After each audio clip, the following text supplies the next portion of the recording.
Hey everyone! Welcome back to the channel.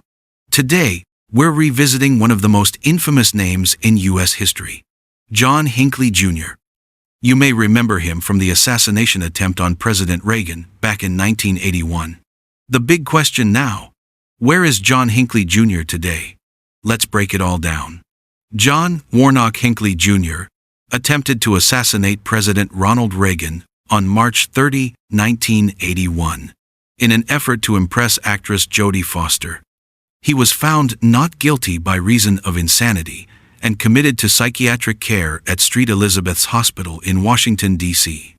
He spent decades under institutional care before gradually being granted increased freedoms under strict conditions.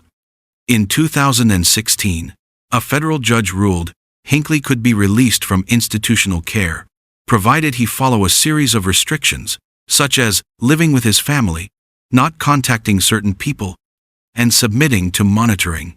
Over time, those restrictions were eased. By 2022, all court-imposed restrictions were lifted, granting him unconditional release. Where is John Hinckley Jr. now? Today, John Hinckley Jr. lives in Williamsburg, Virginia, where he creates music, paints art, and maintains a quiet life.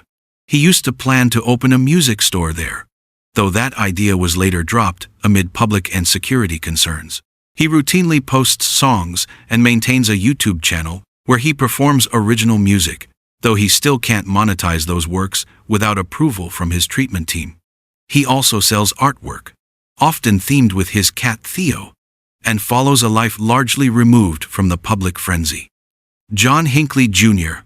went from being one of the most notorious criminals of his time to a reclusive artist in Virginia, free of court oversight.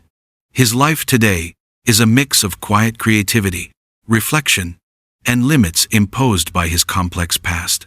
Whether he truly lives in peace now is something many still debate,